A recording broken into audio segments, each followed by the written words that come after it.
Arpikaduan News Update.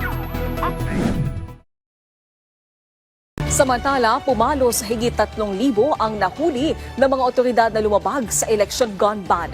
Ayon sa Philippine National Police, dahil sa kanilang pinaigting na law enforcement operations at interagency coordination, 71% na mas mataas ang kanilang naaresto kumpara noong 2023 barangay at SK elections na higit 1,800. Giit ni PNP Chief General Romel Francisco Marbil, ito ay tagumpay hindi lang ng pulisya kundi maging ng kanilang partner agencies at publiko na nakipagtulungan sa pagpapatupad ng mahigpit na security operations.